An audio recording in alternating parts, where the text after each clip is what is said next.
Hey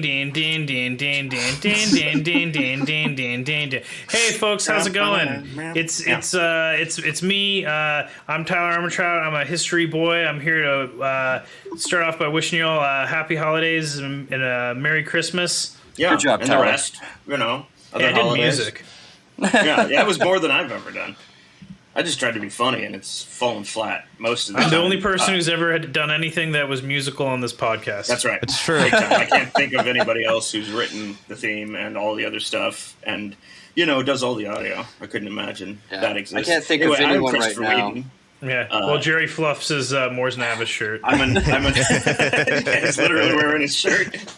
I'm Christopher Wheaton. I'm a history boy and an audio idiot. So I'm glad that our friend Zach is back with us. Yeah. Back from the dead. There he is. Back from Glasgow, dude. Back from the land of Omicron. I am Zach Meck, man about town and history boy, and it's good to be home. Did you have to get tested to come back? Dude, I think I spent about 300 quid. That is, I know. That is British for pounds, not LBs. It's British for bucks. For bucks. British bucks. Yeah, we say bucks, they say quid. I think that's... Never thought about it till now, but that sums up the difference between America and England right there, I think. Exactly. So anyway, those cocksuckers milked about 300 quid from me just so that I can go into the country, stay in the country, and then come home. Mm-hmm. It's gnarly. I do not recommend traveling internationally at this point in time. Yeah, COVID wasn't a thing when I was in Glasgow. And I'm Jerry Nash, of course, your humble history boy. As always, thank you so much for listening, and I hope everyone is having a good holiday season. We got a good story for you this go around. What are we talking about today, Jerry? I'm excited. Yeah, what are we talking about? I'm assuming we're talking about Jesus and how he came in with space lasers and on a unicorn. The true story of Jesus Christ. Jesus the Conqueror. Right? Yeah. Coming in just simply having a wonderful Christmas time. God damn it. Jesus wrote that song, yeah. We are actually talking about the 1914 Christmas Truce. This was definitely one that was requested. So Here we go. Something nice and heartwarming, huh? Mm-hmm. It is. It is a little bit. I mean, people are getting blown up still, but Yes. Yeah, not as much. This is a story I actually know. Kind of a bunch, actually. Because Dan Carlin talked about it, but we're better than he is, so. Better historians, We're like softcore history. We're the Red Shoe Diaries of history. Yeah. He's hardcore history. I like to think we're the Buccaneers, the Oakland Raiders, actually. That's what I meant to say. There you go. Oh, sports of reference. No, of history podcasts. Oh. Right. Yes, I will take that, Chris. By the way, we are recording this on December 20th. That is my mother's birthday. Happy birthday, Mom. Aww. Happy birthday, Happy birthday, Mom. Jerry's mom. In 1914, as the First World War entered into its fourth month, the British, German, Belgian, and French forces along the Western Front ground to a halt and fell into a grueling and bloody stalemate. Go ahead. Oh, that's all I had. I was like, oh goodness me, oh my. I'm trying to react to it. Yeah. Sounds like Chris still there? Sounds like a real situation. It was quite a situation. Now, leaders on both sides, situation. yeah, they promised a quick war, one that would be over by Christmas. Oh, good. It was, as the frost set in and Christmas approached, both sides dug in and reluctantly began to accept the fact that this war would not be over quickly and certainly not by Christmas. They said that they were almost there, but they had a lot to drink that night, so they're pounding away trying to find a good angle, and promising to make it quick, and it just ain't happening. And yeah, the front line is like, I'm drying up over here. So. Send in the reinforcements. Really chafing the front line, if you know what I'm saying. Yeah. Well, I mean, to be perfectly honest with you, the opposite is actually happening in the trenches. It's actually very, wet Lubricated. and muddy. Yes, it's very wet and muddy. We'll get to that. But yeah, the suffering troops on both sides actually did something unprecedented that Christmas, 1914. Something that would never happen again. And something that could have changed the course of history forever. They stopped fighting. They stopped shooting at each other, and they celebrated Christmas. What a concept. Together. Wow. So everybody stopped fighting? No. Okay. And I'll get there. But some did. I'm sure some families were still fighting that Christmas. Oh, yeah. This is the reason why if you're going to have a world war, make sure everybody has, they're all branches of the same religious tree. You know what I mean? Because then everyone can get on the same page. Yeah, right. I'm just saying. I'm all about the plurality of faith in this world, but in wartime, it helps if everyone's Christian. Just saying. Jesus. It's coming from an atheist, so. Yeah. And if anything, if we were all atheists, then they wouldn't have stopped fighting. They would have been like, I don't believe in anything. Let's fucking keep going. So You got a point. True. Well done, Christians. You did it. It's one way of spreading the word of the Lord. The first time Christians actually stopped murdering each other in the name of God. So Yeah. Yeah.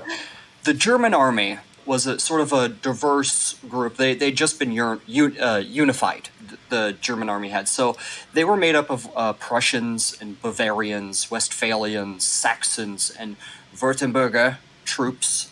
And they all kind of had their own different loyalties. They were all a little, if they were Saxon, they were proud of the fact that they were Saxon. They did not like the Prussians. The Bavarians, same kind of thing. They didn't like the Prussians either. In fact, the Saxons actually had more in common with the English than they had with the Prussians. the first and only time I'll ever hear the Germans were a diverse group. Yeah. At this time, they were considered diverse. Short blonde guys and tall blonde guys and fat blonde guys and skinny blonde guys. Yeah. Blonde guys of all shapes and sizes. They even had a blonde guy with dirty blonde hair. His name was Johann Heinrich Armentrout, and he hid the entire war. I mean, you're not wrong though regarding like the differences in German cultures and stuff. Hell, like whenever I go and tour in Germany, two of the guys that I work with are Bavarian, and everyone gives them shit because they're the equivalent to like the American South. They're like, they're just a bunch of hicks and drunks, down there. And of course, Badass. The fun ones? The fun ones, exactly. Yeah, there's, the politics of these areas have changed throughout time as well. The German army at this point was the most powerful army on Earth. They were better provisioned than any other of the armies. And actually, there were one of them that practiced mandatory temporary military service. So their troops were actually really well trained as well. God knows they can organize. Yeah. At the breakout of the war, the German High Command, I'm not going to really get in the weeds with this, but the German High Command had their Schlieffen Plan, which kind of sounds like a made-up Schlieffen. It sounds like a made-up German term, but no, it's a guy. I was going to say, sounds great. What is it? The Schlieffen Plan, basically what it was, the German army would come down sort of like a hammer and anvil action. It would come down through Belgium and then crush into the north of France, right? Mm-hmm. So it kind of slam shut like that. Basically, if they could outflank them, they could encircle all the way around the French army and crush them. But what happened is they kind of mucked with the plan. The original guy that came up with it, he died, so it didn't really work. Yeah, it sounds a lot like how I try to attack a plate of Schweinshanks, but then I get outflanked by the canoodle, and then I get fucked. Yeah, wasn't it sort of like a half measure too late too? Once they finally did it, like if it didn't really happen the way the dude had planned it. Not at all. Not at all. It was so, like, basically the French kind of found out about it, too. and they attacked underneath in the area of the Marne. And it was sort of like they kind of span, like the two armies kind of span around each other. And like suddenly in Berlin, they're like, where are they? Yeah, but basically before the German army could really get out of Belgium, like they took Antwerp and they're sending their forces down, the British force joined the war. And they kind of saw themselves as more of a supporting role, not like a full belligerent in the war. So they were smack dab right in front of that, where all of these troops were supposed to swing down. They were not ready for it, and it was costly. It was costly. Name your attack strategies after they're effective, because if they're not, just forget about it.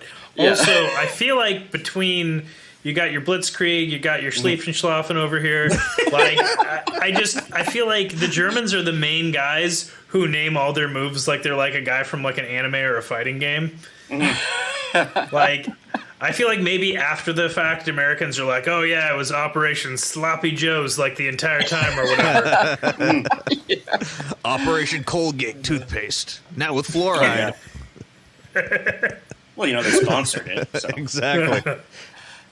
What the German army wore at this time, they wore kind of those caps. It was a little field cap. Much of the German army actually still wore the Pickelhaube helmet with the spike on top. Yeah, they the wore Kaiser like a hat. wrap around it. Yeah, exactly. Which was only useful briefly in the Napoleonic era, from sort of blocking swords away from cavalry that are swinging down at you, right? And it didn't fall off as easy. It was a little bit more practical than like the French helmets. I thought that it was used for rations, so they could put their sausages up on there, and then they could just stack them up, yoink it off, and then take a bite out of crime. Right. I just thought they stopped using those when, out of in celebration, they all tossed their hats in the air, and then the spikes. Yeah. After That's they graduated from the That's from academy. The Simpsons. That is a Simpsons reference. They lost Dieter, and they decided to discontinue the spike. Oh, Dieter. They're actually made of leather and actually don't stop a bullet very well. And you can easily pick them out. Like if you're a sniper, you can easily find them. So they're actually useless, completely useless and outdated. It's because of the lights. They have lights on them. It's like shining beacons on top. Yeah.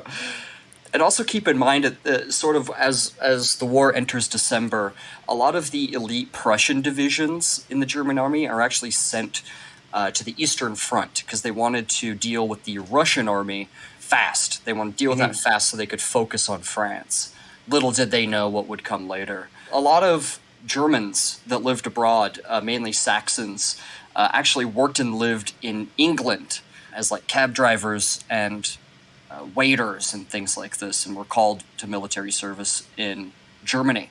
So a lot of them, they're like, hey, I'm a Londoner too, Right.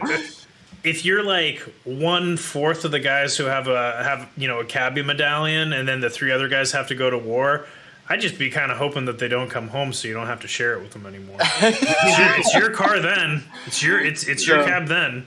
Yeah. I think them's the rules as a cab driver, internationally speaking. Yeah. It goes by everything. Highlander rules. So you're saying that cabbies, they if they kill all the other cabbies, then they're the only cabbie and they're the most powerful? Yeah, they get the prize. Yep. It's a Highlander situation. Exactly. Yeah. There's actually only one cabbie medallion in Manhattan, and they all split it. Well, why do you think ride sharing's so big? There's barely any cabbies anymore. They'll kill each other. True. I mean, he's really powerful, but it doesn't really help when you're driving a cab. They can't fight at the cab depot because that's hollowed ground. Oh, yeah. Right. Yeah. Absolutely. They all put their guns down. And you, Much like in this story. Yes. Jerry, don't be silly. Cabbies don't have guns. They all have swords. especially in New What, have York. you ever seen Highlander? They have sick katana blades. Now, the French army was also prepared for war with Germany. They kind of saw it on the horizon.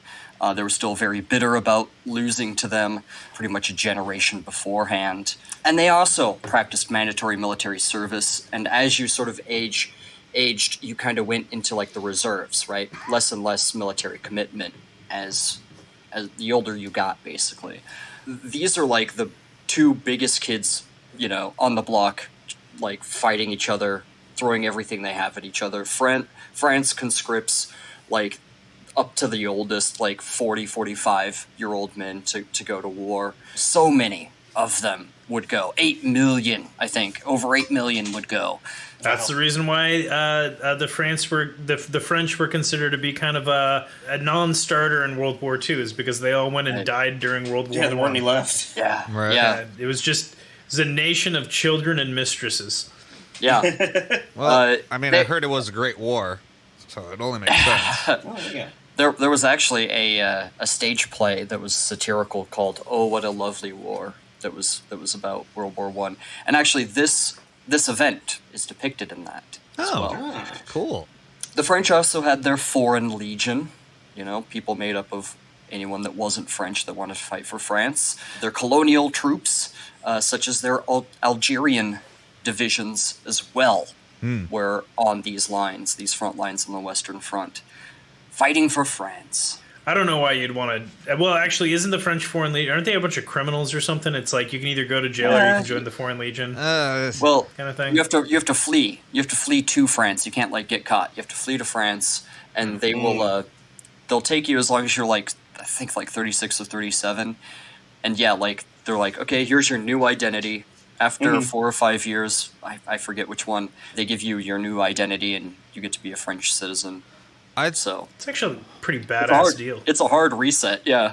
Yeah, I thought the French Foreign Legion consisted of former military folk, people. Sometimes, yeah.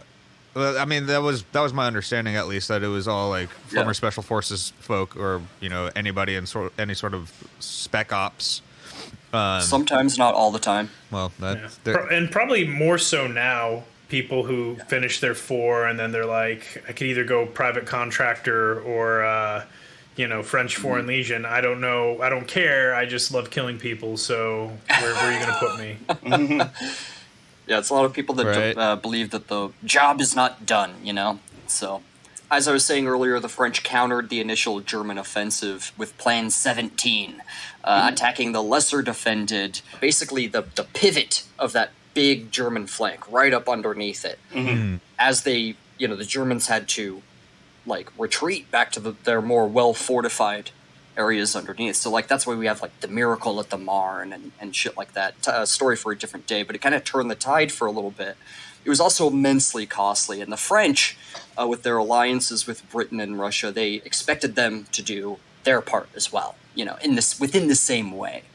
They wanted them to attack with the same fervor that they had, And they did, right?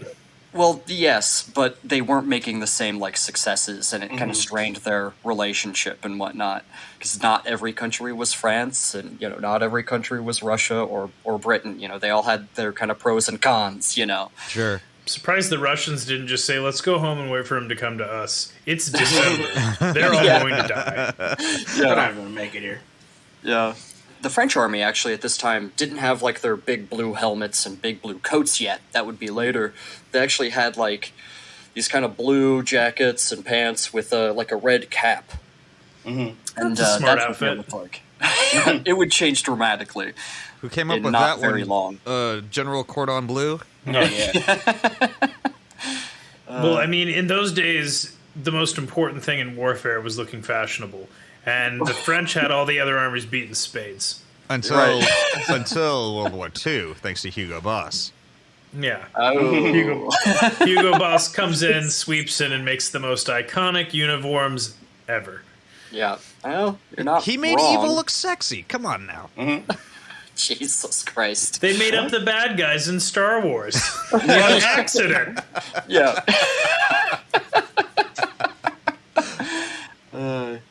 Now, the British Army, the British Expeditionary Force is what they called themselves, because that's kind of how they viewed themselves. In 1914, they were a completely different army than they would be, say, in 1916 or 17 or 18.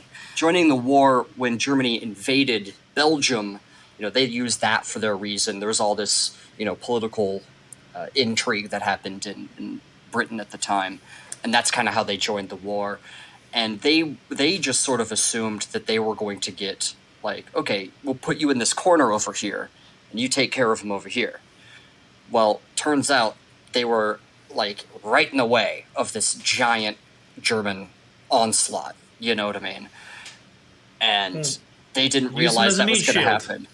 Yeah, they didn't realize that. So it was, again, like, the British also didn't have helmets at this time. They all had those caps. It was an all-volunteer force, by the way. At this time, they were all pretty hardened soldiers, you know, who criminals. Hardened soldiers who had definitely seen action off on the British colonies. Were they really, or were they just football hooligans? Not these Why guys. Why not both? These guys were a little different. Mostly they were in their 20s and 30s. So, like, the image of, like, the 17, 18-year-old, like, British Tommy with the helmet, that's later. That's totally later. Okay. Yeah. You know, these dudes still rode horses, you know? Well, I mean, expeditionary, yeah. is just a fancy word for bloodthirsty colonist. And although they were younger, I would imagine, you know, their fathers, their grandfathers were bloodthirsty colonists before them, and they wanted to show them that the young guys could get it done too. Well, and you're not wrong. You know, their fathers fought in the Boer War. You know what I mean? Yeah. Just a generation beforehand. So you're not wrong. But these guys are, like, career military men. They're not, like, conscripted dudes. You know, so, like, that was later. You know, you got to keep in mind. A lot happens over the course of, you know, between 1914 and 1918. So much happens, right. You know? Like flying in a plane with the Red Baron. Yeah. Oh, the pizza they guy. were flying at this point. Yeah. Didn't they? Weren't they flying in biplanes? Yeah, man. Yeah. Yeah. They totally were.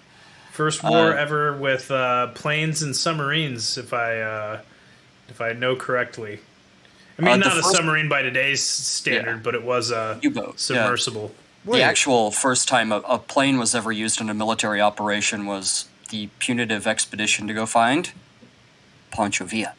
It was the first time they ever used a plane. Oh. So that was what, like 1890 something? No, just a couple of years before the outbreak of the war.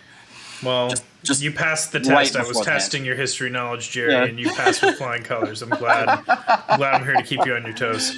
And audience, if you want more Jerry quizzing, sign up for our Patreon at HistoryBoiz. Yes. That's right. And keep in mind that the British also had their giant Indian colonial force as well. People always forget about, like, the French Algerian troops and the British Indian troops. They were right there on the line as well, you know. They were the reluctant, not quite slave battalion. Yes, yes. And yeah, no one had helmets at this point. It's just crazy, like, what they went into this giant iron maw wearing, you know? Right. Bullets were still a fairly recent invention, and they didn't really quite know how much damage they could do to the human skull at the time. So, you know, let's cut them a little slack here. Plus, all they really had to wear was their cabana wear. Yeah. True. Very true. That's all they packed. Yeah. Did World War I have a motorcycle battalion? Like, do we know if they were using the Royal Enfields? I know they had bicycles. I don't think they had motorcycles. That's not quite nearly yet. as cool, Jerry. I mean, It's not maybe there's like an ace. I don't know. In the I don't know how backspoke? useful. I just don't know how useful they would have been at this time. Right. You end up right in a fucking ditch. With the technology, you know, I don't know. I could be wrong about that, but I don't think so. I don't think so. Okay. I've seen a guy on a bicycle get taken out by an AOL startup disk, so it's not exactly Whoa!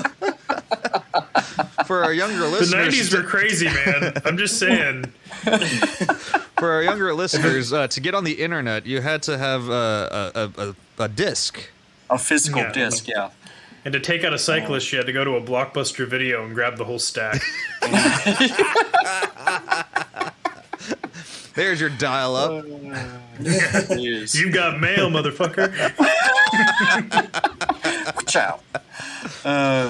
So basically, there's something that happens called the race to the sea, right? Where the Germans try to get there first. That's not exactly what's happening.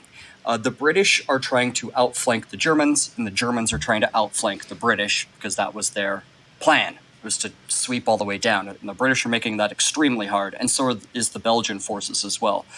So instead of going all the way to the sea, they just keep smacking into each other until their lines form all the way to the sea. You know what I mean? Well, the German army at the time heard race, and they were like, "Well, we got to be the best." Jesus. And at this time too, it's open warfare.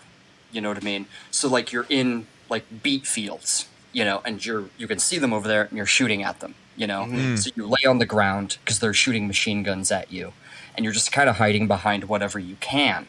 And what you end up doing, you know, you kind of find yourself in a trench, because what you end up doing is like digging into the ground. And you eventually, you know, dig it deeper, you make it more comfortable to live in there, because that's where you're going to be. And you eventually, you connect all of them, and you make them better as time goes on, you know? So at this stage in the war, they're just now digging the trenches, and we, like, the German trenches that you see that are really comfortable and nice, those don't really come until later on in the war. They are fucking trenches. Yeah. they are a little bit trench. Sorry. I mean, they are. That's good. Yeah, that's pretty good. They are nicer than the British trenches because they have like a high ground on the British, right? So all the mud and water from like the constant rain on Flanders is just running down into the British trenches. And First of all, Simpsons reference. Second of all, I like hearing about all these luxury German trenches. They were still gross. Yeah. Just not as gross as the British Well, ones. at least they weren't covered in beet juice, hoping it wasn't the blood of their best friend. It was probably the blood of their best friend. Yeah. Let's be real. Yeah. And the Germans would actually dig drainage trenches to dump into the British lines. You know, so there would be extra stuff running down to them. Lots of poo-poo and pee-pee. Oh, yeah. Yeah. Oh, yeah. But yeah, some places it was only 3 foot, you know, high, so you would still have to crawl. It would be wet, always wet. The mud is like it sticks and gloms on. It's impossible to keep dry. Their skin looked amazing from the exfoliants in the mud. Trench foot became a constant worry, which was a new thing. Foot. Yeah. Jerry, what's trench foot? Is it like The a trench opposite of yeti? foot.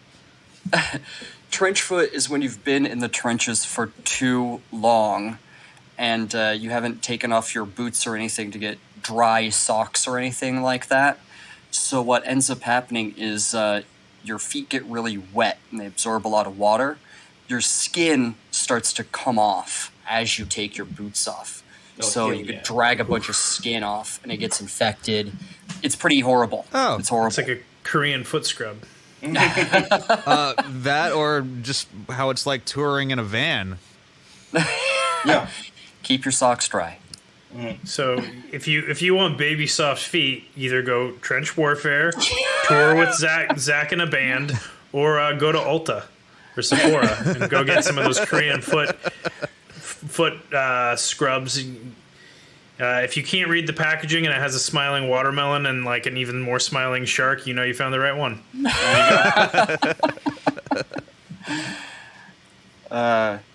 The British suffered great losses trying to stop this onslaught of German forces that were superior numerically to theirs and just better provisioned in nearly every sense of the word.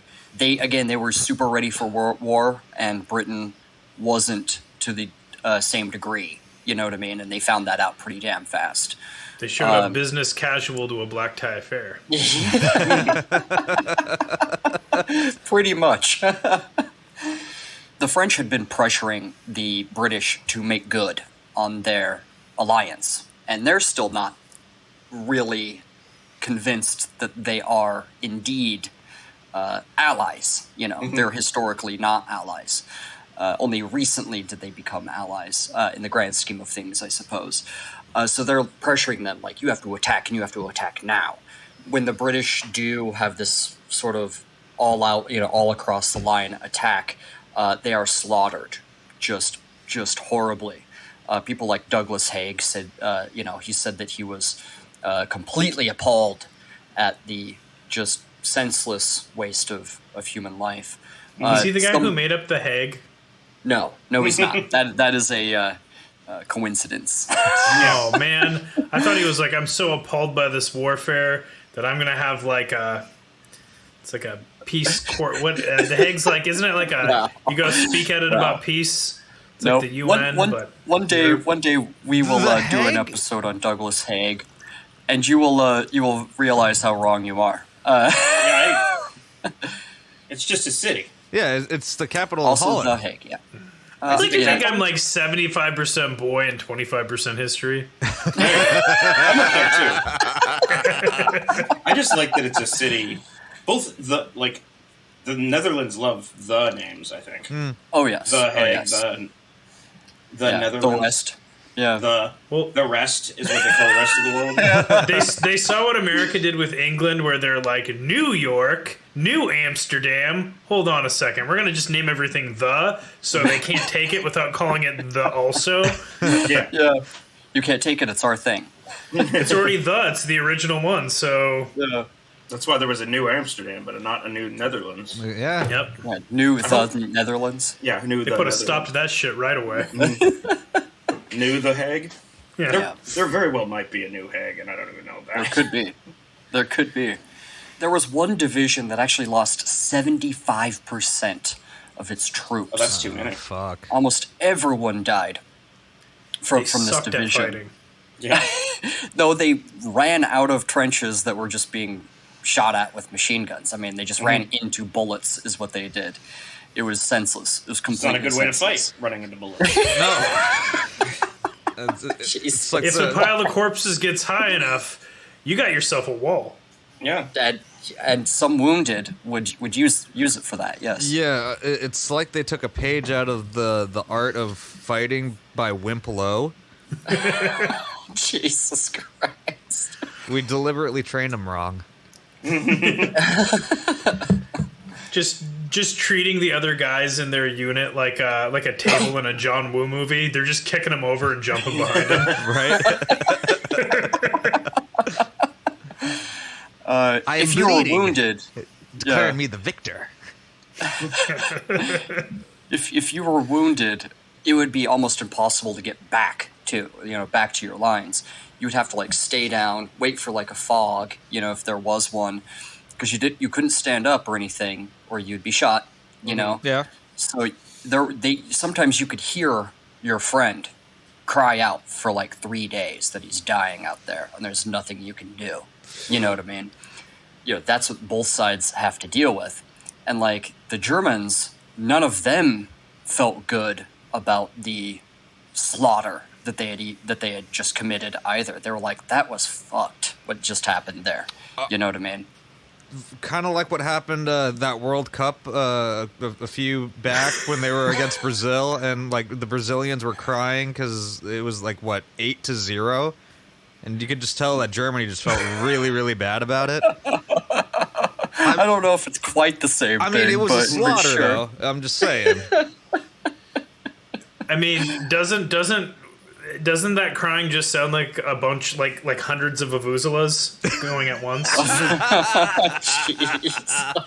I will say that becoming sniper bait during trench warfare is it's a glowing example of why you should learn more than one language, because if you get hit and you start yelling help me in German, they'll be like, he's one of our guys, and they won't shoot you.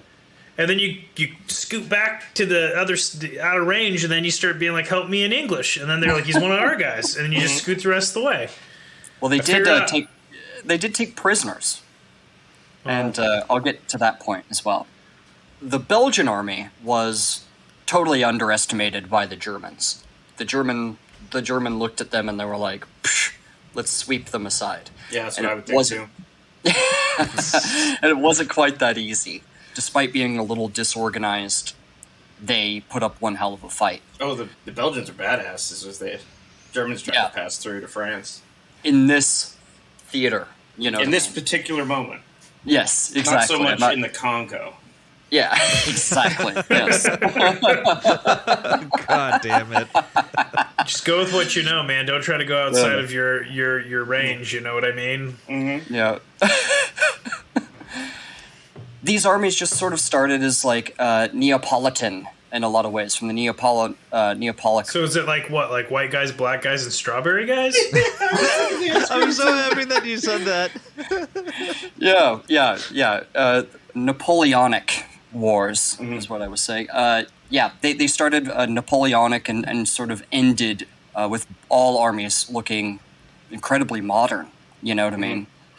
I'd want to be a strawberry guy because nobody would kill me. They'd just leave me alone.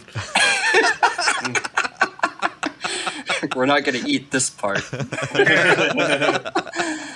I like the strawberry.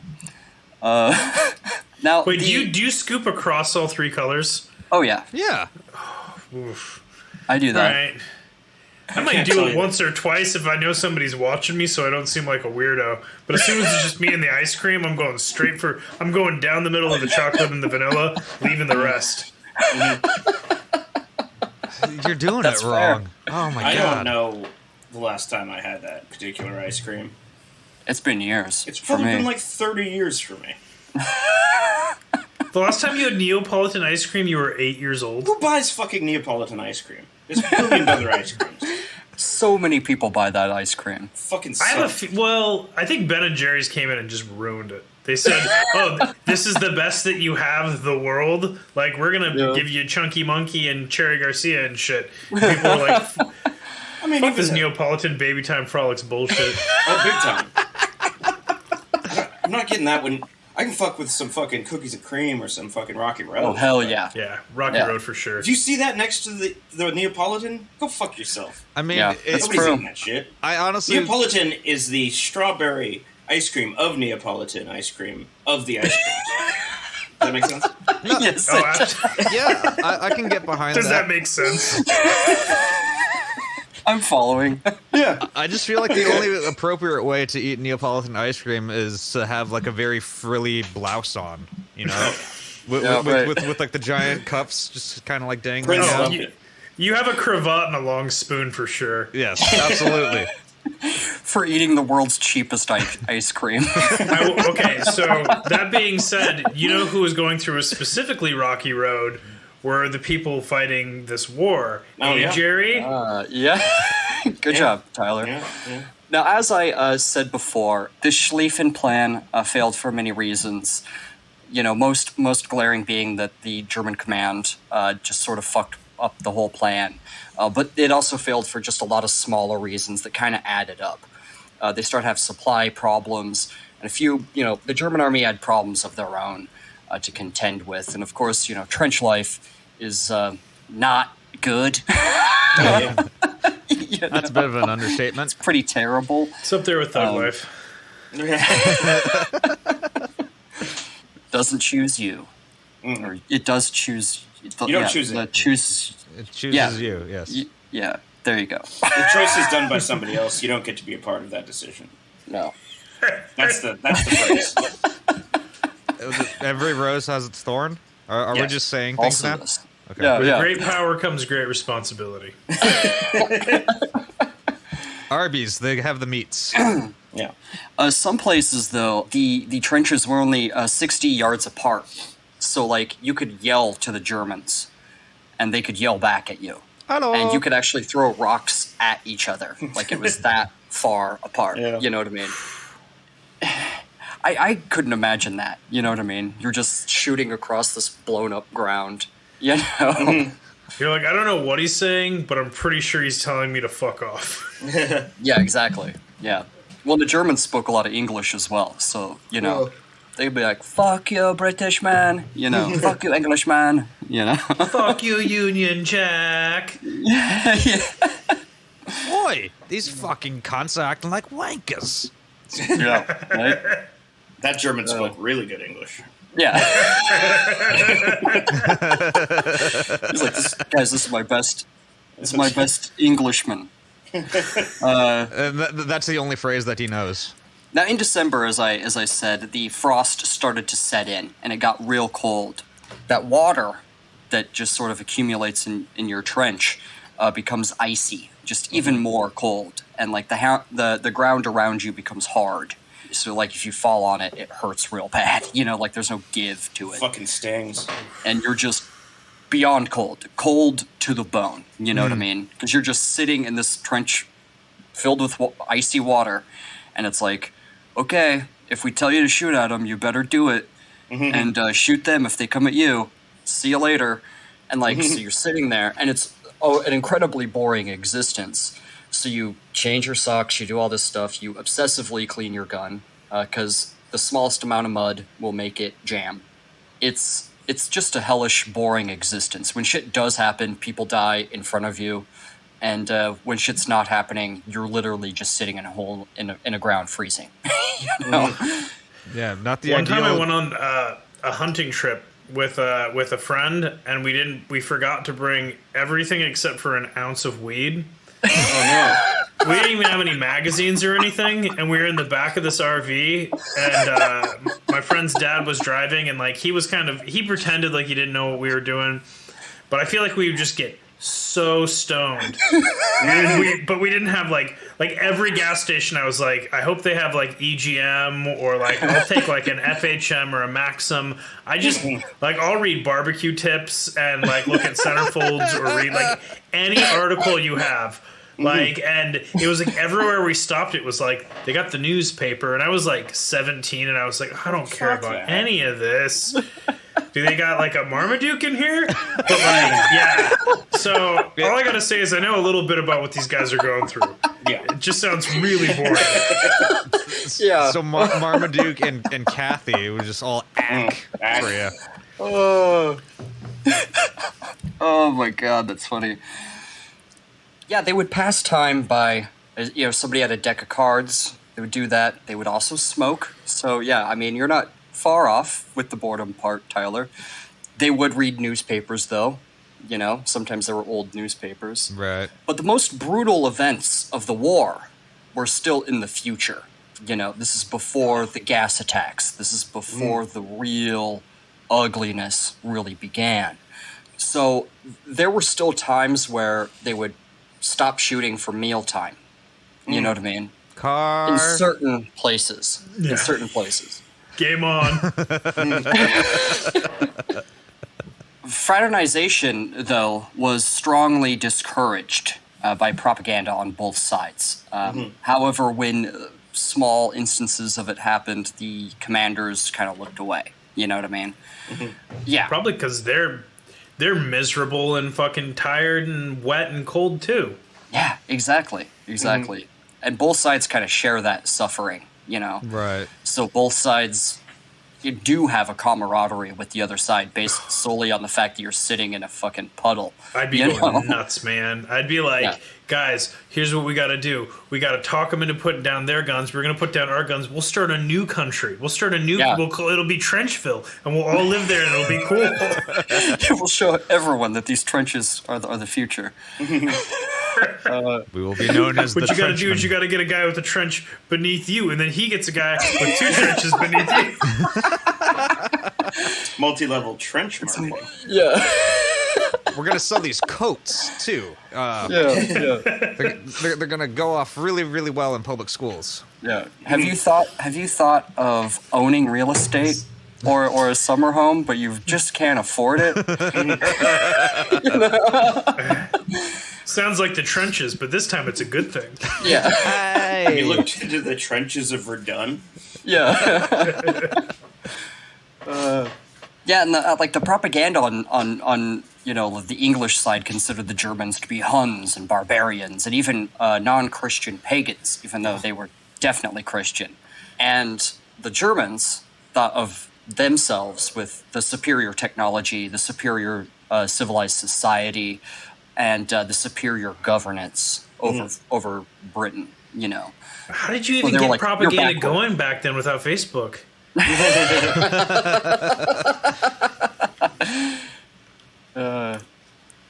Heinrich Zuckerberg helped it out, and it was all pamphlets. Zuckerbergen. Yeah. So at this point in the war, you know, no one's been like, oh, my economy is bankrupt. You know, that hasn't really happened yet. So Kaiser Wilhelm actually sent Christmas trees. Weihnachtsbaum, actually, is how they're called in German. Weihnachtsbaum. But he sent them all across the front to all the German divisions. And they decorated them. Like, they put candles on them and sang carols and whatnot. When you could always tell the German trees because they had spikes on top. And it was to boost army morale, is what it's supposed to do. I mean, it was actually kind of a good year, like back home in Britain and France and in Germany. They actually had a really good, like, Christmas, economically speaking, that year. Which is all of the strange. most violent people were off doing something else.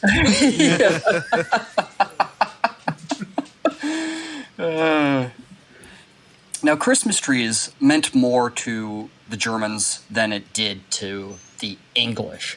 This kind of all went all the way back to, you know, their pagan roots of sort of like tree worship and whatnot. That's why it meant more to them.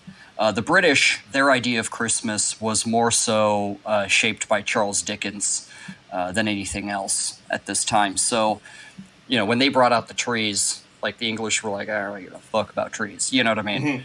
But they do it, you know. I just thought the British were sent children with non-functioning legs and like a crutch, and they all realized the meaning of Christmas. That was their Christmas tree. They all had their own Tiny Tims. Yeah. They just passed out a bunch of Tiny Tims to the front. Yeah. Wait, Tiny Tim had a gimp leg and a cough, right? Yeah. Yep. He wasn't Okay, there. cool. I just, as soon as, he made choices. He was sick. I can't remember what the sickness was. Sick in the head, man. Yeah. Too much porn. Kept I like failing how- no nut November, and that's why he was sick. Jesus Christ. Yeah, that's what happens. That's another reason why they called him Tiny Tim, if you know what I mean. Micro penis. The Christmas Truce started in various ways down the line, and it was not universally followed, and it was by no means official, and it lasted longer or shorter depending on where you were, if at all. And everything we do know about this was actually from letters from the people who had experienced it that they sent home. Mm-hmm. That's how we know. COVID of the time. Because why? Because none of those people survived? Well, because, like, you don't, it's like, it might be really bad, it might be really good, it's not good, but, like, it's better than the alternative, like, you know what I mean? Like, I just mean that Jerry's like, the reason we know about it is because of the letters, and only because of the letters. So no word of mouth. It's our main source. Sometimes word they of mouth publish. sounds like a bad sign for reviews. That's all I'm going to say. If no one has anything good to say about it. Sometimes they publish them in the paper, but the papers were uncensored at the time. So like getting word back at home that you fraternized, you know, with the enemy and whatnot, that's not something that they would want again. Sure. You know, so like people tried to cover it later, you know. Oh, I thought when you said that they weren't censored, it was just like, here's the fucking news, you dipshits. I just want you to know that I'm not always talking about the exact same place, you know, when I'm talking about all this stuff. I'm not talking like all this happened in one place, you know.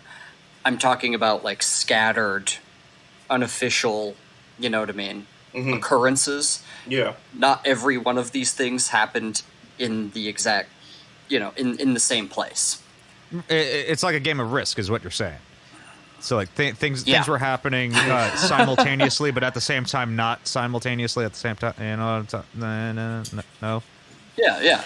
Yes, exactly. You grab one country, you put all your guys on it, and then you just be a dick. Yes. You don't let them win. That's why you started in Australia. Yeah, you got your back up against the wall. So late at night, on December 23rd, Christmas Eve, 1914, the freezing troops in the British trenches began to hear something over the snow. The guns went quiet, and they heard Santa? Stille Nacht, Heilige Nacht in German. In German. Zach, do you know how to sing that song? Stille Nacht, heilig Nacht, alles schlaft, einsam wach, nu das traute hoch heilig Paar. Horde nab ik lok igen haar. Schlaft in himmlische Ruhe. Schlaf in himmlische Ruhe. Yay. And that's what the British Carol of the did. Bells. Nice. Doesn't have lyrics. Yeah. Yeah, so the Brits saying that, also a Mexican just saying that. So fuck you if my accent is wrong and I mispronounced words. Because I know, Honestly, I know the you fact that you could do what you Germans did. will fucking be like, oh, this is very wrong what you just did. However, The fact that you did the whole thing is pretty fucking impressive as far as I'm Well, and concerned. also, you like, did if no anyone kick. has anything to say about it, like, your Spanish version's just as bad. So, like, it's true. Yeah. Now sing the Spanish version. Feliz Navidad. Oh, yeah, now we're talking. So yeah, the British heard that, where they were close. They could hear them singing over there. And so they yelled back like, "Merry Christmas, Fritz," across the lines. And they were like, "Merry Christmas, Englishman," And that's kind of sort of how it started in that area. Some people, they saw the German Christmas trees along the parapets. They put them up on top of the parapets on top of their line. Aww. The commanders were like, "It's a ruse," and they were like looking across the lines to see what it was. And they're like, "They're Christmas trees, sir," And like, there was a sniper that he was among that division where like 75% of that they all died. Right. And so he was in no mood to look at their Christmas trees. So he shot them all down that he could see. What a dick. I've been training my whole life for this moment. Yeah, he shot them all down. Fucking that's what the Grinch is based off of. Yeah. Remember when the Grinch had a sniper rifle? Yeah, was that in one the wall. English sniper. Shooting little fucking Mindy Lou Sue or what the fuck her name is. Yeah. Cindy Lou Who. I don't fucking know. Larry David's wife. Yeah, exactly. There you go. Exactly. She was in that movie, right? She never was saw it. not that character, but She already kind of looks like those creatures from that movie. she does. anyway. Yes, she looks like a Who. Yeah. Absolutely. True. Cheryl Hines is who we're talking about. Yeah. When they heard the songs though, like the German carols, because they also sing Tannenbaum and a couple other nationalistic songs, Deutschland, Deutschland über alles. Ich bin They did ein sing that. Schnappi. Yeah, they did sing that. Well, for those of you who speak German, you'll notice that I changed the lyrics from the national anthem to a children's song about a crocodile called Schnappi. Yes. Yeah. Ich bin Schnappi, das know kleine that. Krokodil. I am Now you're just showboating. I am Yeah. Schnappi, and I'm a little crocodile. I'm cutting out every example of you speaking German. You better leave them all in. The Germans either called the English, Englishman, or Tommy, and of course the British either called the Germans Fritz or Jerry. Yeah. Jerry. So yeah, That's why we call you that. Your name isn't even Jerry. it's both Tommy and No, Jerry. It's kind of weird. That's a Yeah, good That's point. why you wanted to It's do a this metaphor episode. for the inside of my brain. Yeah. Wait, I thought I was the most German one. You are. I'm the most English by far. I gotta think. Oh, wait. Yeah, man. Okay, well. Now some of Zach's the the most Mexican. yes, by far. Yes. By 0%, the rest of us. Yes. Now, some of the Highlanders, like the Scotch Guard, they were actually offended that they were mistaken for Englishmen, And so they shouted back at him, like, whatever, Fritz, and like they started singing their own songs. And no one like, understood a single word that the Scots were saying. Yeah, well, they sang Tipperary, it's a long way to Tipperary, Somebody once told me the world is gonna roll me. That old Scots classic. Stuff from the Shrek soundtrack, right? Yeah. I'm on my way from misery to happiness today. Hallelujah was in that movie too. But yeah, they basically sang songs at each other. So like they stopped shooting to sing songs at each other. So it just turned into a karaoke war. Yes, it did. For a hot second, it did. It was a bit of a battle of the bands. Yeah. Oof. There were no survivors. I did one of those, and there were no survivors. The battle of the band of brothers. Hey. Yeah, there you go. Unless, Zach, you count the Survivor cover bands at the Battle of the Bands. Absolutely. But they were all killed. Yeah, by a 38 special cover band. Nice. Now, at some places, they would, as the sun is kind of coming up, they would be looking over across at the German wire. Most of the time, it came from the German side. Most of the time, it did. So they would see like a guy like waving like a white hanky, and he'd come up, and he wasn't armed or anything. He would call over to the British and be like, "We wish to parley for a second in no man's land," and they're like, "It's a trick. I told you, sir. It's a trick." They're like, "I don't know. They look serious. They're unarmed. Multiple guys are coming out. They have lanterns and stuff, and they're looking around." Admiral Akbar was not having it. Yeah. True. Also, the balls on those guys being like, I'm just going to grab a lantern, I'm going to walk out and hope they don't blow my fucking brains out. Well, it would be suicide otherwise. Lighting a match would be suicide. You know what I mean? Let alone standing up and holding a lantern. Well, I feel like only the Germans can get away with that because of how serious their demeanors tend to be. So like something's kind of fucky when you got a German waving a white hanky. It's walking towards you unarmed, like, "Hey, parlay for a hot second." We wish to have a good time with you. And then he pulled out his katana blade. Do you like to disco dance, Patsy? Yeah. Yeah. So cautiously, these commanders did like go up, and like they met in no man's land, and they shook hands. They like tenuously shook hands, and there's like statues of this happening. You know what I mean? This moment in history happening. They mainly did this to carry out the grisly task of burying their dead that was in no man's land. Like multiple guys out there had been out there for months. So like, people would be assigned, like they agreed, let's bury our dead. And so they assigned people to burial duty, which was really awful stuff. You're digging up your frozen dead friends, blown to pieces, right in front of where you sit every night, and you're looking at them doing the same thing. Yeah. Is this Jones's hand? What's the other hand look like? Just as bad. Well, they had gallows humor like that too. You got to. Yeah. Yeah.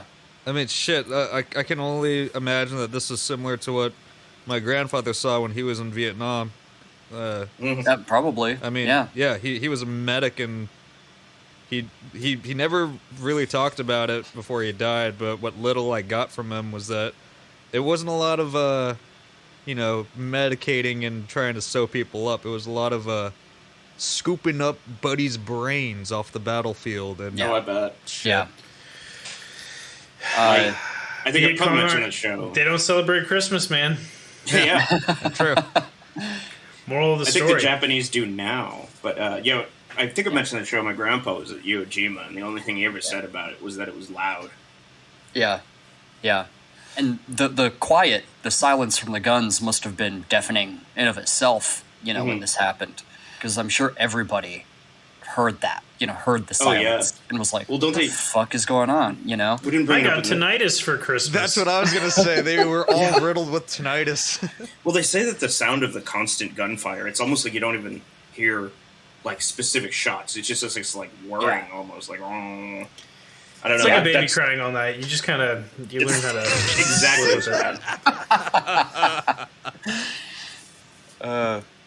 They kind of just started like kind of standing together and like commiserating with each other, because like the guys that weren't assigned to dig, and whatnot, they just kind of watched. And so they eventually just started like walking into no man's land, all these other dudes, and they started like standing around and like they started talking, and like eventually like they started like hanging out with each other on both sides. Like they were laughing. They were, it's pretty crazy. The German commander, one of the first things he did too, was he goes, I feel like I have to tell you this. One of your guys we took prisoner, and he was definitely dying, and he was trying to do something, and they took off his hat, and he had a picture of his wife in his hat. Oh.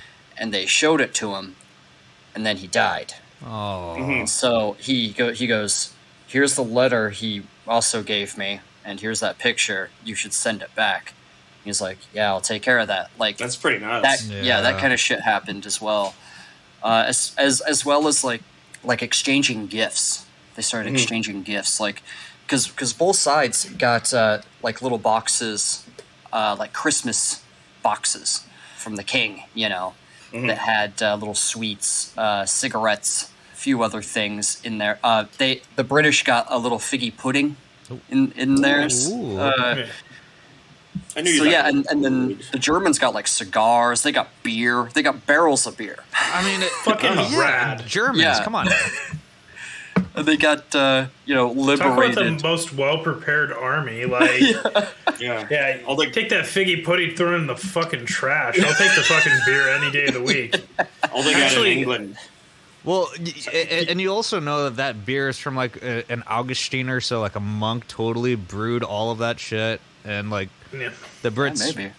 Like, oh yeah, great. I hope they win the war. Cheerio, whatever. Cheers, whatever.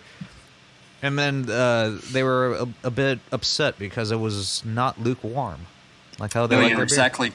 You're exactly correct. Actually, the British thought that the German tobacco was too strong and their beer was not to their liking. Pussies. I don't know if they're just being proud or whatever, but yeah.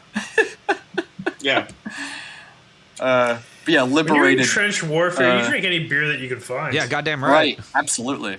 And I mean, the British only had 2 pints of lager and a packet of crisps to share amongst all of them. But that packet of crisps was Walker's cheese and onion, and that is the best Walker's crisps.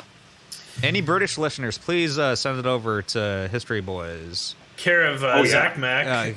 Care to Zach Mack. Walker's crisps, cheddar and onion, por favor. I don't even know where they would send it to. I'm not giving them my address. We'll set up a P.O. box. Yeah, exactly. There you go. I want to say that I want to be like, we got a P.O. box, and now it's lousy with fucking Walker's cheddar and onion crisps.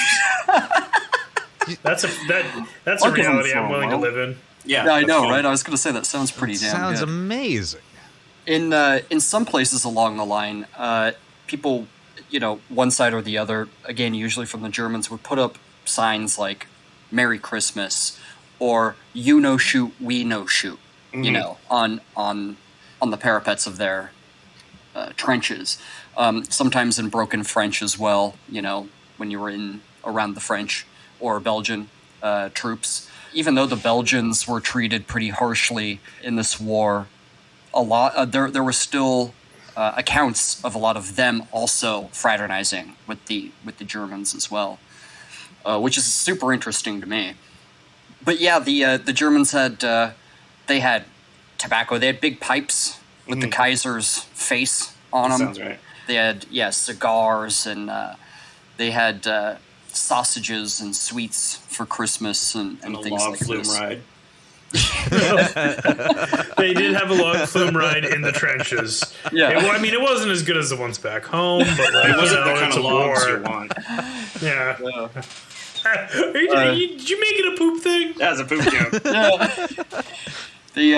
Man, I give it a 2 out of 10. Hey. It's number 2. Yeah, I got it. I really want It's not because it was actually a 2 out of 10. I mean, I guess it's a 2 out of 2. Yeah. Nice. I give it deuces. Deuces. A 2 out of poo, one might say. Nice. Now I really want one of those Kaiser pipes. Right? Yeah. They're really cool. You can look up pictures of them. They're pretty amazing. Our German If you listeners. find one in the U.S., the guy who had it's probably like the real Grinch. You know what I mean? Yeah. I got it on Christmas Day. You're like, wait, how? I got it on Christmas Day. And then he's got the 1,000-yard stare. Oh yeah. Yeah. The British Queen Victoria Christmas boxes weren't quite as good. They had, the figgy pudding, the potted meat, cigarettes, candy. But as they started to have this sort of informal ceasefire, and they started like actually talking, they avoided politics as much as possible, but they were talking, and some guys were translating for other guys too, and other guys were like, dude, I used to drive a cab in London, crazy. One guy straight up said, I recognize you. You cut my hair back in June. Holy shit. He goes, I did indeed cut your hair. He goes, sit down, man. And he gave him a trim. Yeah, that's great. Holy shit. Yeah. It's pretty crazy. Any sort of form of normalcy is what they wanted. Like, I mean, it's obvious. Like, war is bullshit and hell and everything, and it's all about the individuals and stuff. And usually what we always hear about is, the statistics, the aftermath, like how horrible things are, and like, people just need to realize like these motherfuckers are real human beings that had lives before getting conscripted into this nonsense.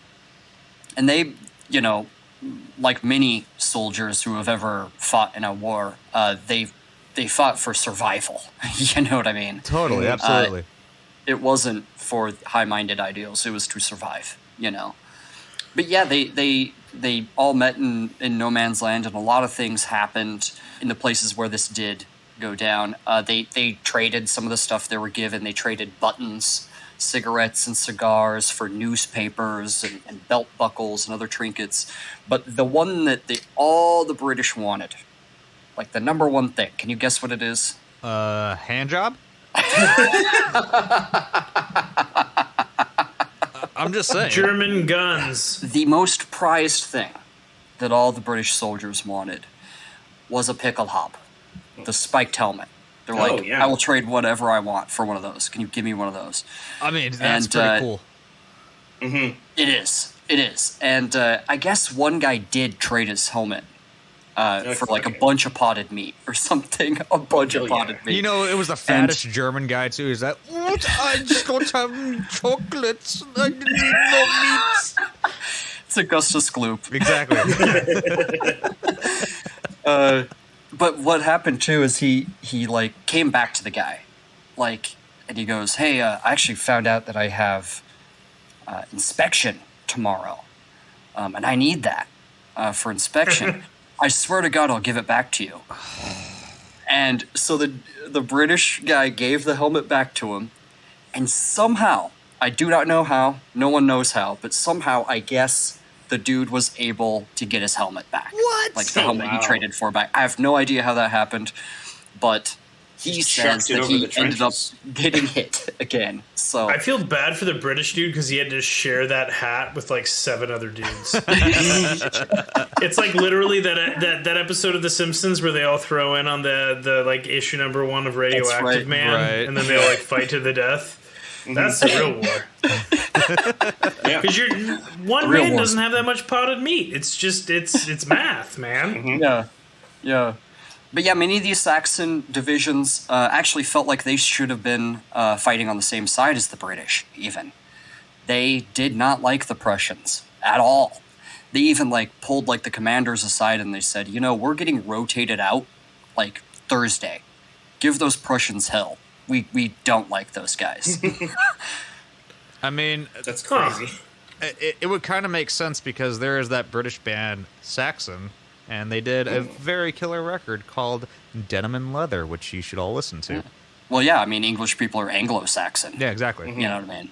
So they have a lot in common culturally. And the Bavarians didn't like the Prussians at all either.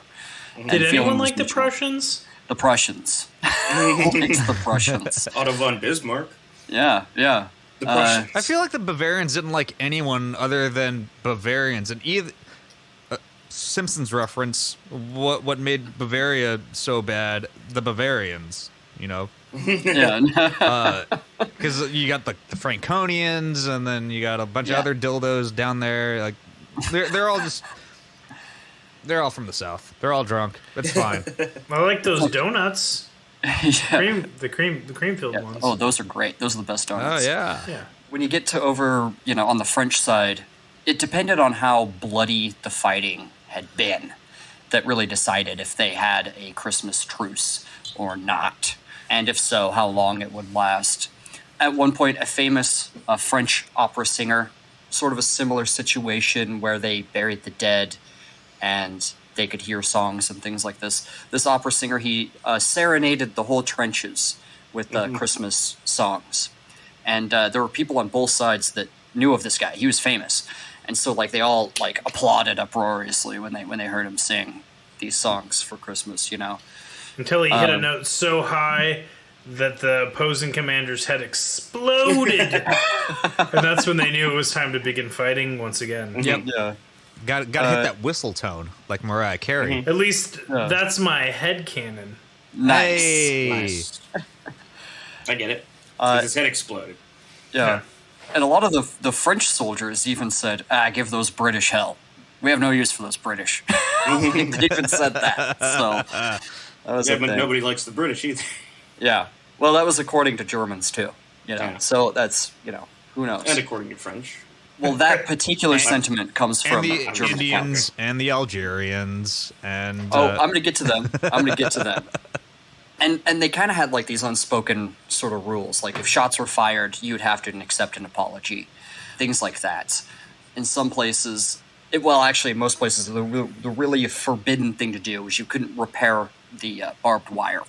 You couldn't do that, and that seems right. You know what I mean? Oh yeah, definitely union rules. It's dark stage. No one can do work. Yeah. There's also accounts of British straight up having dinner in German trenches and vice versa, which is pretty nuts. I feel like that's kind of insulting though, because of how bland British food can be. Definitely. Christmas. I don't know. It was fortunately, there were Brits having dinner in the German trenches, and unfortunately, there were Germans having dinner in the British trenches. Oh, God. Because full English any day of the week, though. The Brits were making blood sausage, and it's too bad that it was from Tommy and fucking some crowd. Poor Tommy. Some said that what they saw, you'd never know that mere hours ago, the laughing and cajoling men were viciously slaughtering each other. You know what I mean? Mm-hmm. Now, the Algerian divisions didn't give a fuck at all about Christmas. So when they heard, singing, they were like, what the fuck? And, I guess one guy, held up a Christmas tree, and they shot it, and he was like, what the hell? And they were like... The Germans called them heathens because, of course, they're a Muslim, right? Yeah. Christmas doesn't mean anything to them. So, it's the thing I was talking about earlier. Yeah, no, that's what I'm saying. So, this one German guy, this is sort of a legend. I don't know how true it is, but he took the Christmas tree and just started walking across no man's land. And, the Algerians were, almost too mystified to shoot at him. And, there was a couple of shots here and there, but they were mainly just what is happening? Right. And you, put the Christmas tree in the middle of no man's land, and, it's Christmas, Jesus Christ, and, walked back or whatever. They just kept shooting at him, and the bullets aren't going. They're like, the fucking power of Christmas, motherfucker. Yeah. The guy said that he was like, I'm going to become a missionary in those heathen lands. Teach him a thing or two about Christmas. And then he died. Yeah, probably. In front of the Indian troops, the Indian troops, what they were doing with the trees and the lighting and all that stuff reminded them of a similar holiday, Diwali. Oh yeah. that actually lasts 5 days. It actually means like festival of lights or line of lights, string of lights. A lot of the traditions are sort of the same. You feast, and there's actually sort of a trick-or-treating aspect to it too, gambling, stuff like that. Similar, but all it really did was remind them. Gambling and blackjack, and it's the whole Vegas thing, pretty much, is Diwali. All it really did was remind them that they weren't. I don't feel like I have to. I feel like our listeners are smart enough to know that that's not real. But all it really did was remind them that they weren't in India. They were in a place that was completely different, in the freezing mud of Flanders, Right. So for them, it was not joyous at all, Didn't really even happen. Even parts of the Marne where the battle had been just the worst, they never stopped. Not once. It was they hated each other at that point. Now, on the Eastern Front, there's scattered reports of this happening with the Austro-Hungarians and the Italians. But keep in mind that, like, with the Russians and the Germans, the Russians were Orthodox and were still on the Julian calendar, so Christmas is actually on a different day. So it didn't match up. They never celebrated Christmas, to my knowledge. I could be wrong. The Eastern Front is constantly called the Forgotten Front. Just not a lot of people have studied it as well as they have the Western Front, which is too bad. More honestly. Like all quiet on the Eastern Front, am I right? In a lot of ways. And the Prussians, because the Prussians, again, were on the Eastern Front, they didn't really have the same urge to fraternize, especially with the Russians, that the Saxons and Bavarians did with the English and even French. So there was a couple of famous people that were actually there when this went down. Mario Van Peebles. Huh? Mario Van Peebles. Mario Van Peebles. Just because I said people? Yeah. Duh. You said peoples. Yeah. One of my favorite authors, Robert Graves, was there. He wrote I, Claudius and Claudius the God. He's awesome. Go read those books. They're really good. They're historical fiction. They're not actual history books. Bit of a history boy. Yes, he was a bit of a history boy. And another guy, you may have heard of him, Adolf Hitler. Oh, yeah. Was involved in the 1914 Christmas Truce. He was Hitler. The painter is what he said. Yeah, he was a greeting card painter for a while. And he fled Austria for Bavaria. He actually avoided conscription to serve in the Bavarian regiments in Germany. Bone spurs. Yeah. He wasn't a front. He wasn't a front of the line guy. He was more of like a big picture guy to guy. He was. He was, I think, a lieutenant. He kind of skulked off by himself. You know what I mean? And he didn't have a lot of friends. He didn't really talk to a lot of people. By his own admission, in his own writings, and he's actually recorded as saying, when he heard about the Christmas Truce, he was recorded as saying, "Don't you have any German pride? We shouldn't be doing this. We shouldn't be cajoling with the enemy over there." And this is coming from an Austrian. Yeah. Well, Hitler believed that Austrians were all German people. That it was all that Germany was actually this big thing that went back to the ancient times. He was not a history boy. No, he was not. He was the worst Charlie Chaplin impersonator that I've ever seen. Yeah, I would agree with that. And it made him so mad. I'm sure he was popular when this went down. I'm being facetious. I mean, if only the Art Institute was around at that point in time, all he had to do was pay money and he would be an artist, right? Right, exactly. Yeah. Like me. Yeah. Me and me. All three of you. Yeah. Now, the biggest legend that surrounds the 1914 Christmas Truce is that there were places all along the line where soccer games broke out. Oh, a little footy? Yes, Yeah. yes. Football. Yes. There are definitely accounts, and some of them sound a little grandiose, like, this can't be right. More people would write about this if this was right, you know what I mean? But basically, some people claim that there were these almost regulation games, across the line, where they actually kept score. They didn't challenge any of the like any of the penalties. You know, when somebody's offsides or something, they didn't freak out. They just had to accept the penalty and move on. But most historians agree that something like that on that scale never really happened. There's not a lot of evidence for it actually occurring. But what they do think is that, to use their terms, kickabouts. There's a couple of kickabouts that happened, maybe with a couple of cans or improvised balls, things like that. Well, I think most historians are absolutely wrong about that because, they used Tiny Tim's head as a soccer ball, and it was going back to my peoples who originated soccer. Well, technically, it was written about by the ancient Chinese, and then the Romans had a very similar sport that spread all throughout Europe. Cons. Cool. And then spread by the British again, further out into the world. But it wasn't necessarily, like, as much as people try to make this whole truce about this celebration of peace on earth and goodwill towards men, both sides welcomed it at very least as just a much needed day off. Like, well, if they're not shooting, I'm not shooting, then fuck it. Jesus Christ. This is a great day off. It was more like that. There was no real high-minded things around it. Yeah. So in the middle of trench warfare, they get a better PTO deal than people who work at Target? Yes. Pretty much. Basically. Late stage capitalism, folks. Full effect. Exactly. Yeah. And if you're in the Amazon warehouse, yeah, you can't put your guns down for nothing. I mean, everybody's working for the weekend, and this is their weekend.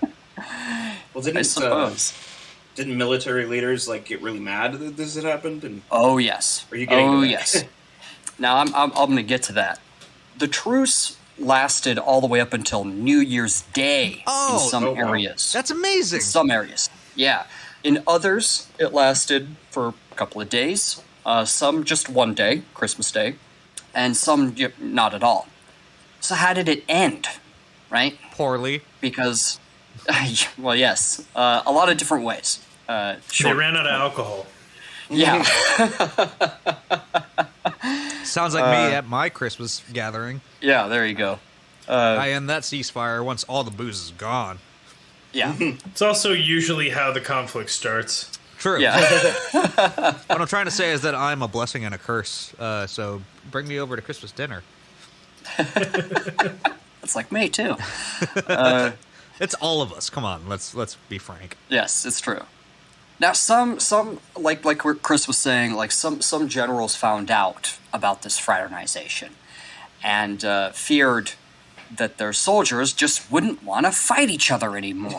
People just don't want to work anymore. Yeah, they couldn't have that. They could not have Union that. busters, if you will. Yeah. They couldn't have that. So they actually went to the front and ordered their guys to fire, and they shot over their heads deliberately, or next to them, nice. Which pissed off the generals. But the dudes at the front too were making little signs that were sorry, generals in front of us. That's why we're doing this. And they were like, I got it, dude, and then they put up another sign. Yeah, they put up another sign that said hey, we're all clear now. And they're like, oh, whew, Slacking off and the boss isn't watching. Yeah, Dad's gone. Yeah. Back to the party. Yeah. And, it just sort of, it was small little things that, escalated it, there was a guy walking from the German trench, an English guy walking from the German trench that just, boom, got his brains blown out right there. And, everyone ran back into their trenches.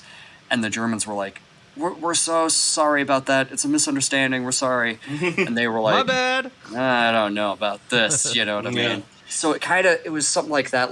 There was an account of a drunk German, towards the end of the night that just I assume he was just singing and acting drunk, that walked up to the English line and they kind of shot at him to make him go away. That kind of stuff too. Yeah. It was just these small escalating things that ended it. Yeah, I mean, you get too comfortable at something, and get a little too cocky. Yeah. I've been there.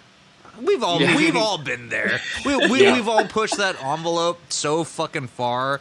It's like, oh yeah, I've done this, and it's got me laid, or I've done this, and like fucking, I get free drinks, and we're partying super hard. I'm gonna do this again. Third time's the charm, brother. Blah, blah, blah, blah.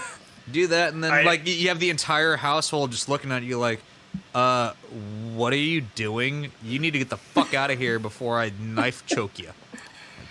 The first time you upper deck somebody's toilet at a house party is usually a pretty big hit.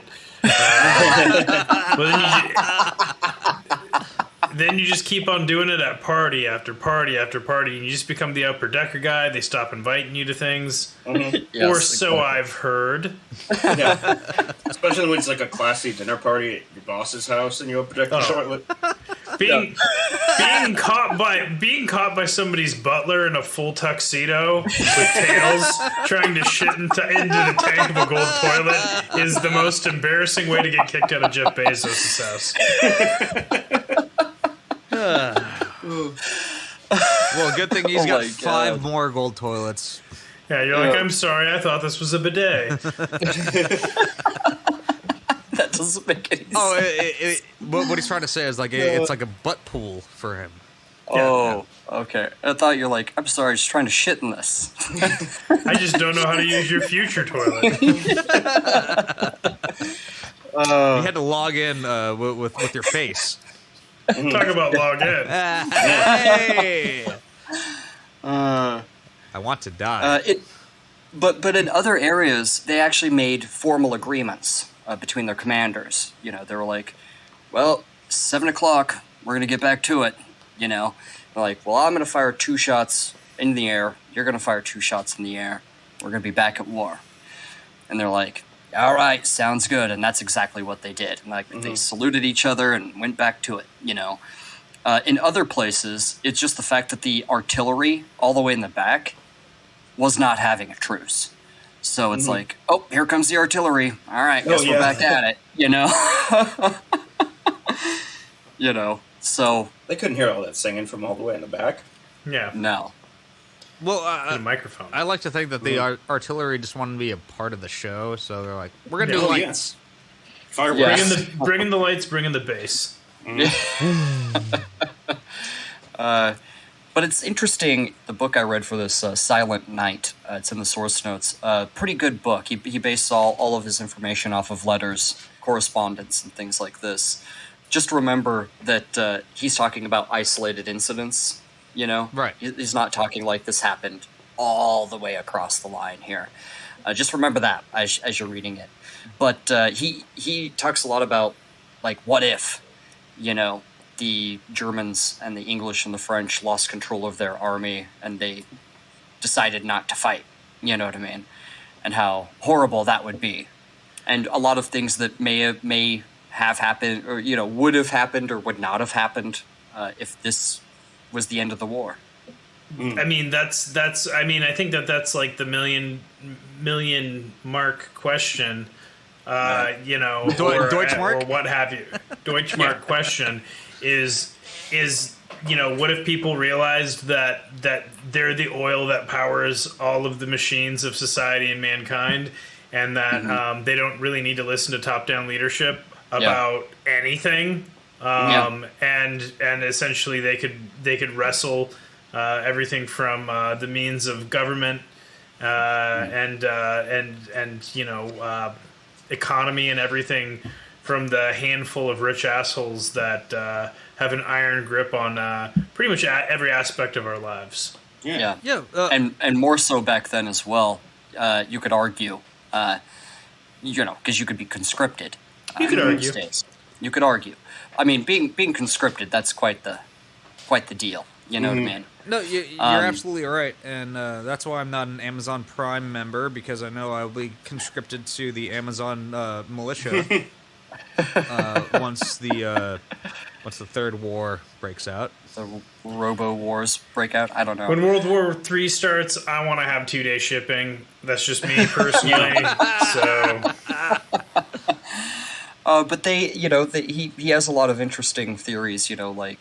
Hitler would have been relegated to the dustbin of history, completely obscure, because Germany wouldn't have had all the crazy sanctions from the Treaty of Versailles on it. It would have actually they may have even gone to something that looked like a Marxist socialist state. France, on the other hand, losing 2 wars back to back, may have just spun into a fascist state, which it already kind of did anyway. So that was kind of coming for France. The United States would have been completely cut off still and wouldn't have been on the world stage. Who knows what they would have done if they would have wanted pieces of Canada or further into Polynesia, the Pacific, maybe. Who knows? Maybe the war in the Pacific with Japan would have looked exactly the same, but there wouldn't have been a war in Europe. Who knows? Yeah. If they just decided to stop, Well, I know that we wouldn't get anime. And, yeah, It's true. I mean, I need my Gundams, man.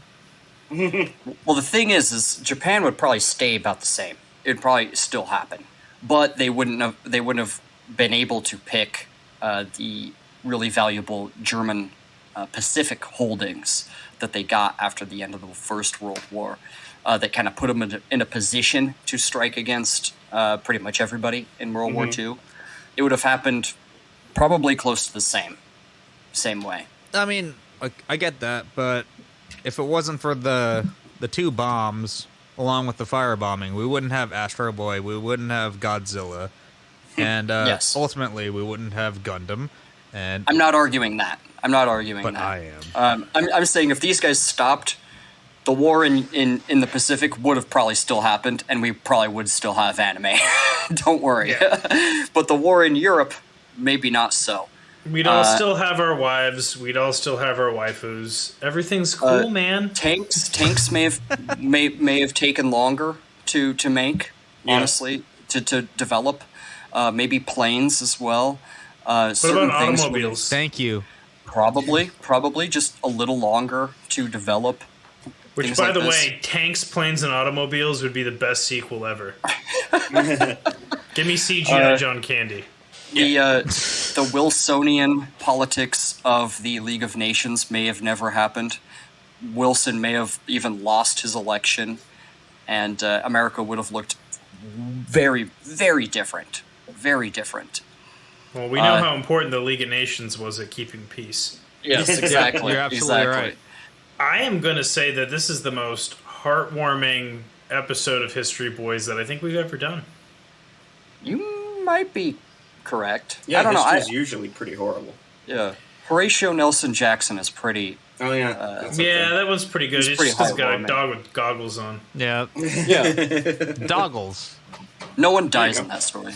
It's true. But yeah, it was indeed a silent night. Just a really interesting story that, it didn't happen in 1915, it didn't happen in 1916, it never happened again because the top military brass of all sides were like, that's not happening. Yeah, Piece of So, shit. yeah. And they started putting saltpeter in their food, so they couldn't get hard, and they were real mad about how limp their dicks were. There was a couple of people who tried, but it never worked out. It's headcanon.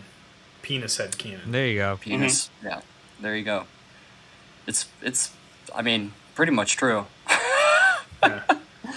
Damn. I mean, I don't know. Yeah, I feel like it's something that I've heard about before, but never heard about in such detail before. So I definitely feel like I learned a lot about the human condition and how it used to exist. I don't think that this would happen in warfare today. It takes a certain, I don't know, less international vibe in order to have it be as successful as it was. Right. Yeah, if memory serves correctly, I probably read one paragraph about World War I in social studies when I was in the U.S. and when I was in Beijing. Not a word at all. Yeah. So Sounds about right. yeah, thanks for enlightening me. Yeah. About how the dirty Krauts and the bad teeth Brits all fucking got along for a hot second. Whoa! I mean, I'm not wrong. Jesus Christ. I mean, at the time? At the time, yeah. I'm talking At the historically time. speaking, yeah. There you go. Yeah. There you go. Anyhow, I'm Tyler Armstrong. I'm a history boy. Jesus. I'm Christopher Wheaton, and I am a history boy. I'm Zach Meck. I am a history boy. And I am Jerry Nash, your humble history boy as always. Thank you so much for listening. And I just want to say from the History Boys, have a happy holiday season. Thank you so much for listening. And a quick announcement. We have a bonus show for you Patreon listeners out there. Tyler, can you tell me what that is? So, guys, we talked about it a little bit on the last episode that we got a lot of new things kind of in the works for 2022, and kind of the biggest piece to that puzzle is going to be a new Patreon listener-only show that I'm tentatively calling the Tyler Armentrout Project, featuring Chris Whedon. Like I said, it's going to be exclusive to our Patreon listeners, and it's going to be a look back at previous History Boys topics through the lens of what we missed and additional insights. So we're going to be talking about, everything from Typhoid Mary, Caligula, everything in between, and really diving in. Yeah, absolutely. Yeah. And we're going to be kind of talking about not only kind of like the above the line insights, but also the below the line insights, what we remember about making the episode, things like that. And then in addition to that, the above the line things like, things that we might have missed, things that Jerry got wrong. And so we got a pretty long list on that stuff. I'm just kidding. But we're going to be going over all of it, me and Chris. So just another great reason to hop on the Patreon and get some exclusive content. Be on the Discord so you can talk to us about it. As right after we release it, you can always send us your thoughts and feelings on it. So it's a great new opportunity for everyone. Apart from that, we have a lot planned for 2022. I'm pretty excited for that as well. Just want to add that to the whole thing. If you have any questions, comments, concerns, reach out to us at historyboyspodcast@gmail.com. Leave us a 5-star review on iTunes.